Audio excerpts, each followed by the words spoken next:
Why I make YouTube videos even when few people watch, and how you can too. Most people understand that making a YouTube video takes time to film and edit, and if they have ever tried or thought to try it themselves, they recognize that it is quite confronting to put yourself out there where people may see you. So why on earth would somebody do this then? And why specifically did I do it, when there's any number of things that I could have done with my time? Well, to answer this, let's take a step or two back. As with many multi-passionate people, I was one of those people with many hobbies and interests growing up. Trying to decide on a career with the advice, do whatever you enjoy, was always so frustrating because how does that narrow it down for me? I loved animals and plants, making things, taking photos, drawing, sport and being active outdoors, and yes, strangely, Latin. Okay, hear me out, it's not as bad as it sounds. Latin is studying ancient civilizations, ancient architecture, ancient ways of living. And then, of course, it's the translation side of things. All these rules and frameworks to put words into places, specific places and sentences, was like solving a puzzle. So, lots of fun for anybody who gets kicks out of doing puzzles and solving riddles. Anyway, many years later, working in a consultancy while pursuing all my hobbies after hours, I remember looking at some of my older colleagues and pitying them. Their lives were so boring and consisted literally of eating, sleeping, kids and work. But a decade or so later, and after immigrating too and having to put in extra work to get on top of things, I found myself miserable and frustrated.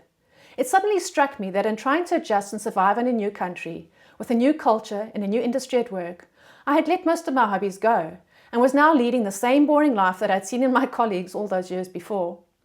But the modern treadmill keeps going, and you'd better too if you're not going to fall off, and so I just kept running. Until I was made redundant. And the treadmill abruptly stopped, flinging people off in all directions as they were made redundant alongside me. And despite the fact that we had so much work, we didn't know which way was up. But the company needed to save money, it was almost financial year end, and the numbers needed to improve quickly for the shareholders. Not because we were doing badly, but because we weren't doing well enough. I remember it felt like the world had stopped, except that it hadn't. All around me, people scurried and ran, trying to keep up, stressed out, and with no time to talk or even notice anything or anyone else. It was like I was behind a glass wall, unable to communicate with the rest of the world. I could only watch and observe. I had been made redundant before, once when the entire company shut down, and another when a project was stopped and the whole project team was sent packing. But somehow that wasn't as confronting as this was. A struggling company shutting down or desperately cutting projects to survive is one thing. Unpleasant, but it happens. But cutting a thriving team in half that was flat out busy, with no inkling of what was coming, was, well, a complete shock, and such a mockery of all things honest. Suddenly believing any company executive was impossible. The whole "we value our people and we love to work as a team" suddenly rung very hollow. And suddenly I felt I was in a charade that was in direct conflict with my personal values. Well, I found another job and moved on, but slowly these concerns were eating away at me, and that's when it struck me. I'm not getting any younger, and if I die today, what did I have to show for the last few years of my life? For all the time and the work I'd put in, for all the sleepless hours in trying to figure out how best to deal with the company politics, for all the hobbies I'd given up, and all the opportunities to experience new things that I'd not sought out through sheer stress and exhaustion.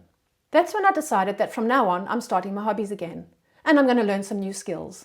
My passion for plants and animals, conservation, making things and taking photos combined well into making videos, while learning some new skills along the way, like talking on camera or just in front of people in general, making and editing videos, writing scripts, sharing ideas in the world's natural beauty with other like-minded people. And I'm also taking control of things that I can influence in my life. Yes, it is sometimes disappointing to see so few views for a video I'd spent so much time on making, but I had great fun doing it, and I'm learning new things and getting better with each video. And I'm spending time thinking about and doing things that I enjoy in preparing these videos.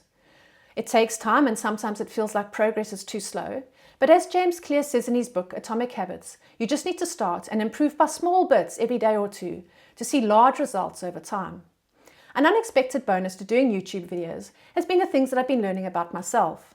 What holds me back and what do I fear? How to overcome these fears? What do I really want in life and what do I enjoy? And what am I capable of, even when I find it challenging and sometimes even overwhelming?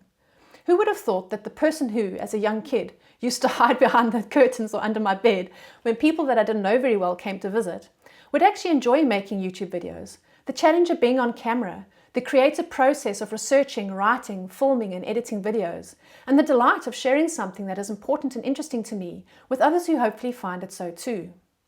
So what are some of the skills and the hobbies that you've been putting off learning or doing? What has been holding you back? And are these things really so intimidating? What are some small actionable steps that you can take to develop this skill or hobby?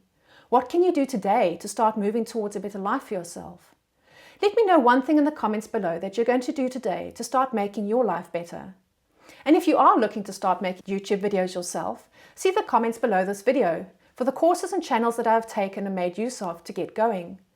Maybe these may help you too. And the course in particular is a bootcamp with a very attentive presenter who is really keen to guide you. And in the 4 weeks, you will have your channel up and running and your first 2 videos completed. Anyway, that's it for this video. If you found this video useful, please like and subscribe. And I'll see you again next time. Enjoy!